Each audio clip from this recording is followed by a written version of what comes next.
Hello, everyone, and welcome back to My Opinion. And yes, Pakistan won. So, yeah, many congratulations to them, and they thoroughly deserve to win this game. And so, from the start, Pakistan won the toss and chose to bowl first. Now, there are two ways that this decision could have gone. Now, the thing is that considering, pretend if Dew wasn't going to be involved or wasn't going to play a part in this game, I actually thought that Pakistan would bat first and rely on defending the total that they posted. And in retrospect, it was probably the correct decision with Dew involved to bowl first after winning the toss. And I think that, yeah, Pakistan, from even during the national anthems and just after that, it was just that there seemed to be Pakistan seemed to be the team that just looked to be more in command. What I mean by that is this: so both teams seemed quite stoic in their facial expressions during the national anthem, but you just got the sense that India were the most that they felt the pressure more. The team that felt the pressure more out of the two, and I just think that it just when the openers walked out to bat, and especially with the first two deliveries that Shaheen Afridi bowled, it just you just kind of got the feeling that it would be much harder for India than what it would have seemed to be.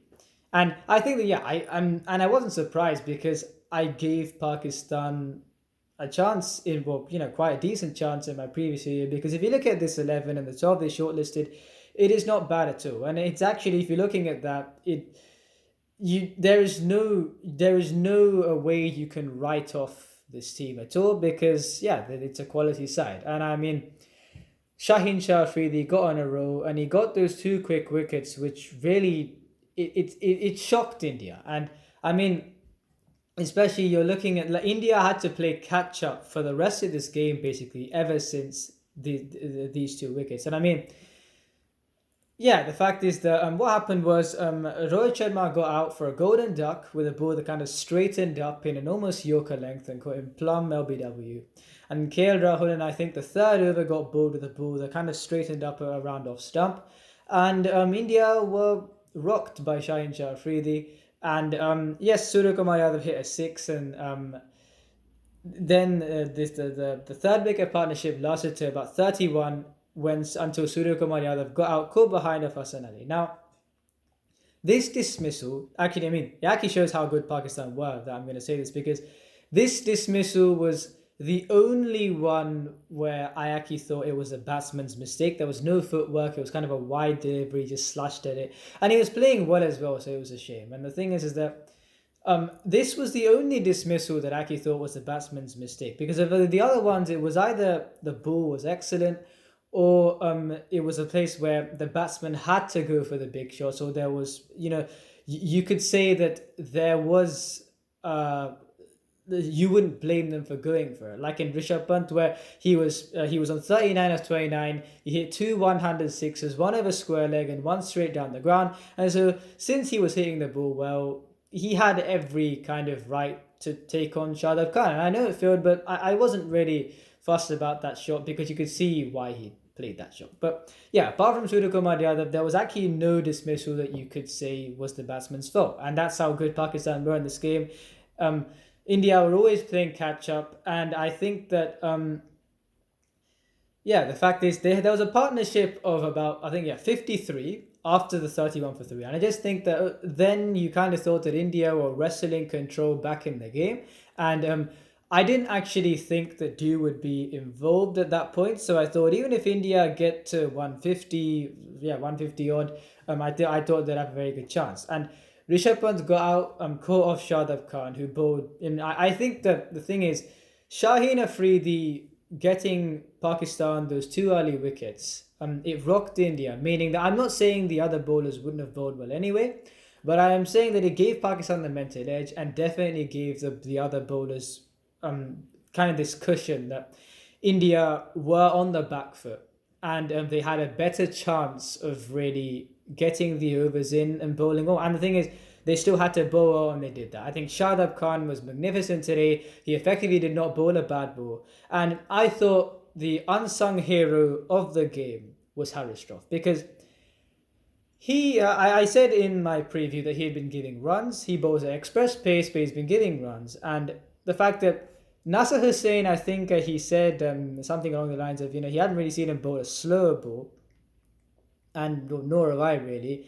And ever since he said that, the last few, I mean, really, I think about 3 overs. And the second half of his overs, well, the deliveries he bowled, well, most of them were slower balls. And especially, I think India were 100 for 4 in 15 overs, and he bowled one of the 5 overs that followed, I think. And that over, I think he only gave 4 or 5 runs, and especially he bowled many slow balls in that over. And actually, most of the balls were slow balls after Nasser Hussain said something along the lines of he'd not seen him bowl one. And yeah, I think that he actually bowled excellently today. And both him and Shadab Khan really they really capitalized on the start that Shaheen Afridi had brought them. The only bowler who kind of had an off day was Hassan Ali, and I think that India would have been looking to target him anyway, and they did that. He bowled a good slow ball to dismiss Ravindra Jadeja, but I'm saying that yeah, he didn't have this greatest day, 2 for 44, but the other bowlers bowled that well that it kind of made up for it. Hafiz and Imad, the team didn't bowl many overs, but they bowled tightly when they did bowl. And India were 100 for 4 and 15, but they, as long as Virat Kohli was in the crease, being the set batsman batting through, you kind of thought that India would be able to get to 150, and they did get to 150. And Kohli scored 57 of 49. Now, it may not seem like much on paper, it may seem slow on paper, but the thing is, if he hadn't played that innings, India would have not reached 150. They probably wouldn't have reached close to 150. And also, was just, I mean, I know you could say maybe was it slow innings, but for me, he played the situation brilliantly. And if there was a 57 or 49 that you'd want to see, it was that. It was so classy. In fact, honestly, if you wanted a manual on how to bat, that was you could put that innings as well, and it would fit fairly nicely for the purpose, because yeah, it was an outstanding knock. And I think that if he hadn't played that mature innings, India would have got, they really wouldn't have got that partnership between him and Rishabh Pant really rescued India. And yeah, they wouldn't have been able to target 150 if they hadn't had that partnership, and also if Kohli hadn't played the innings that he played. So yeah, Hardik Pandya came into bat. Jadeja scored I think 13 of 13. Hardik Pandya came into bat, and he hit 1-4 off Shaheen Afridi, who bowled an over the waist height no ball. And then a kind of a comical extra 5 runs because it was a slow ball. Hardik Pandya missed it. Rizwan threw it to Shaheen Afridi when they're trying to take the run. He missed the stumps by a long way. He tried to hit the non-striker's end, and it just went straight down the ground for 4. So it's an extra 5 runs for India. And then Shaheen Afridi also got Kohli out with an excellent kind of a slower ball that bounced a bit and it went across him. Rizwan caught him, but I think it was kind of a slow ball bouncer kind of thing, and the keeper was caught behind. And yeah, Shaheen Afridi got all the top 3 players out, and yeah, it was an excellent bowling performance from him. He really rose to the occasion. And India, with the bowlers hitting to kind of twos at the end, got to 151 for 7. Now, before the dew rolled in, I actually thought that this was quite a competitive score, and I thought that considering you look at, yeah, I'll say more on this when I talk about the Pakistan innings. So the openers walked out, and they were absolutely sublime. And it's just the way that, yeah, I just felt like, yes, they were sublime. They really paced the chase brilliantly. And whenever the run rate, it was looking like it would go to kind of, in the low 8 point somethings per over, they would hit a boundary. And also there were the boundary balls to hit as well, and I'll get more onto that.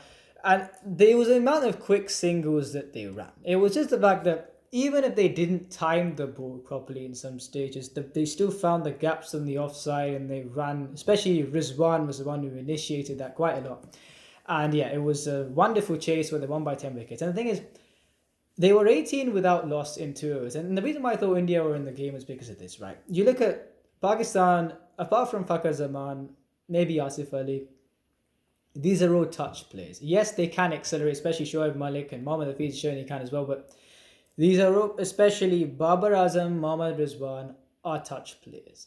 And I just felt like after they were 18 without loss after 2, they were 24 without loss after 4, after Chakravarti bowled that brilliant over where they only went for 2 runs. And I just thought that even if India don't get wickets, if they can somehow make Pakistan feel pressured because of the fact that they need to keep up with the run rate, and 152 in the UAE without considering Dew being involved, it's not the easiest to chase down either, especially batting after the power play. And I thought with Pakistan being 43 without loss after 6 was slightly under the required run rate, and even I think 46 without loss after 7. So as far as the run rate was concerned, India did have various opportunities to really put the pressure on and make life difficult for Pakistan as far as the run rate was concerned. But I think that the bad balls came at just at the right time, or really the boundary balls came just kind of same thing,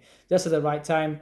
And in Pakistan, they also hit the singles along with that. So the rate, despite the fact that it was around the 18 over mark, you never really thought that Pakistan would let go of this game, and they didn't. Both these two batsmen played it brilliantly, and yeah, it was a great win for Pakistan. And here's the thing, I just feel like more than any tactical thing, I actually think one man has, and he rightly got the man of the match. One man won this game for Pakistan. More than any tactics, it was just the sheer zest of Shaheen Afridi really wanting to make an impact, wanting to rise to the occasion. And you just, from the moment he bowled those first two deliveries, you just kind of thought, there's just something about this spell. You just thought something was imminent. As an Indian fan, I didn't want it to be imminent, but then I did feel it. And so when he got Rohit out and when he got KL Rahul out, I was quite sad when it happened, but I wasn't surprised that he did. It was just something which thought that he's not going to leave this spell of bowling without doing something. And he really rocked India and honestly won Pakistan the game then and there for me. And with the Dew rolling in, I think that the 151 that seemed competitive was not competitive. And I'm going to get onto that in a bit. And Pakistan won the game by 10 wickets. Now, if you're India, honestly, I actually think this loss, there's honestly not much to worry about, honestly, with this loss. Now, this may sound a bit biased, but I'll get to this actually, because it's, as I said, look, right, Rohit Sharma and KL Rahul are two magnificent players, and they are probably the best all-former opening combination right now, and the best opening combination in this tournament. The thing is, it was going to take something special to dismiss them. And you couldn't point out any mistakes in what those two batsmen did. It was just the fact that someone woke up in the morning and wanted to just seize the game. And that's exactly what Shaheen Afridi did, and therefore bowled two Jaffers and got them out. You can't blame the openers here. Rohit Sharma is a different player for India than he is for Mumbai Indians. I know you may not associate him with the most consistent recent T20 form, but he scored 60 against Australia, completely different player for India than he is for Mumbai Indians. And KL Rahul is the best batsman for me in this tournament. And so, you kind of thought that it took something special to dismiss them, and that's a kind of special thing came. And so because of that, they had to, you may think the fact that 151 wasn't enough with the Dew coming. Now that's the thing, with the Dew being there.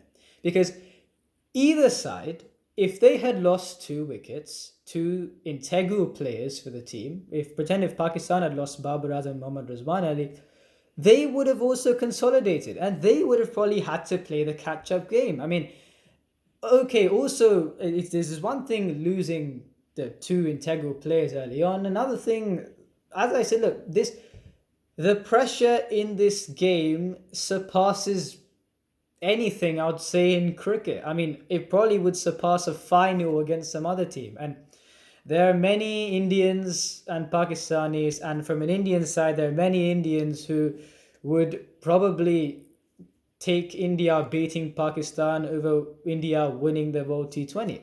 And it's that much of, thing where both sides can, or people from both countries value a win over each other that much. And so you would try and consolidate, and you would be shell shocked. And because if you lose two against any other team, then you kind of think, okay, your cricket sense would set in. The context of this would definitely be there. Okay, and the teams kind of, they try and make it seem like, and understandably, that okay, we just look at it as a normal game, but they subconsciously do. Because even I look, despite the fact that I preached neutrality, I certainly didn't adhere, and I couldn't adhere to that more than anything else, because it's just something where this rivalry is just ingrained in people from both countries. And I just think that, especially when Rahul got out, I kind of let out this scream.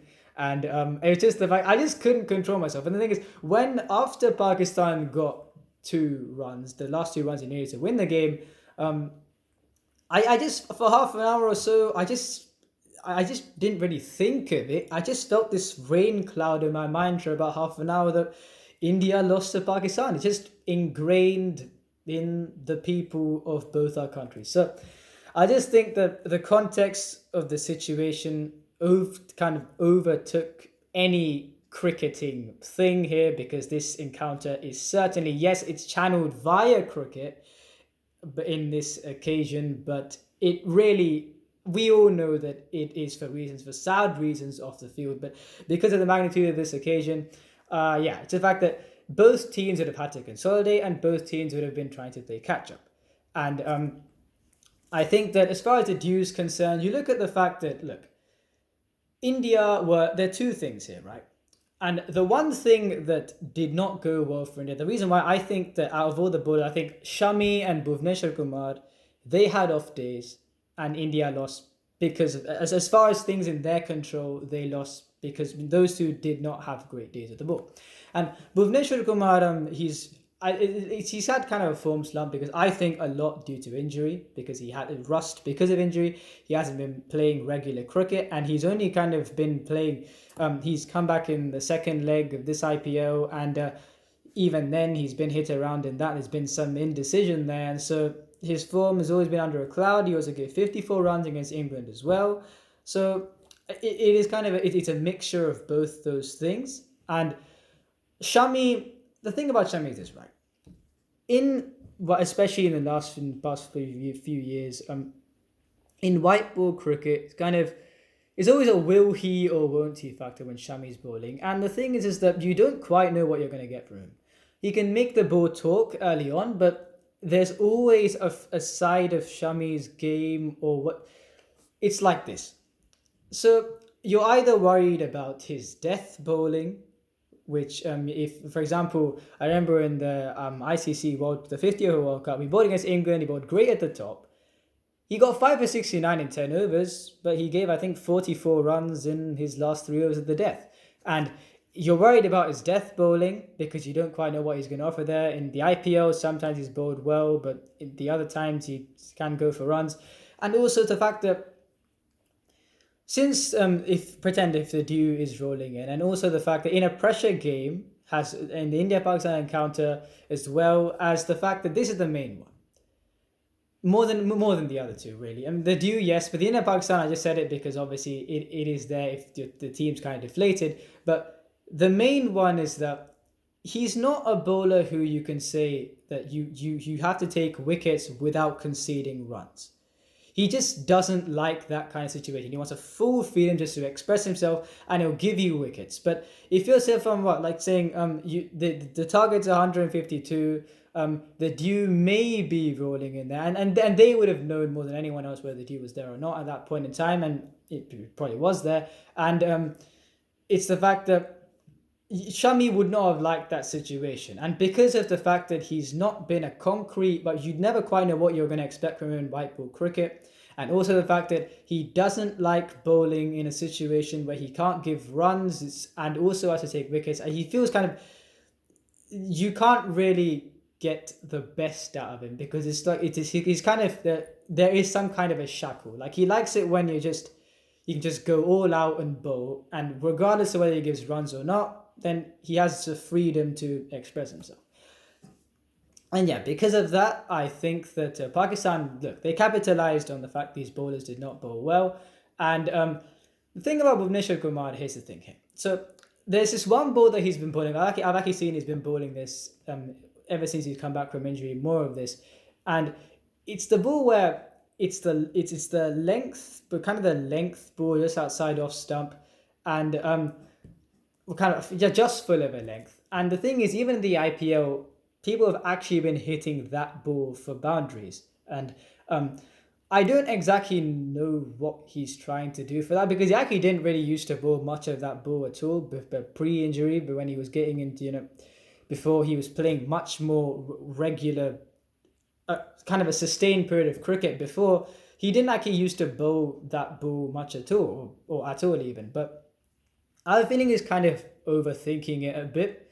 You could definitely tell with the fact that he looks a bit worried when when running into bowl today. I thought he did because he seemed low in confidence, understandably because of his recent outings. And I feel bad for him because I think injuries have a lot to do with his form slump.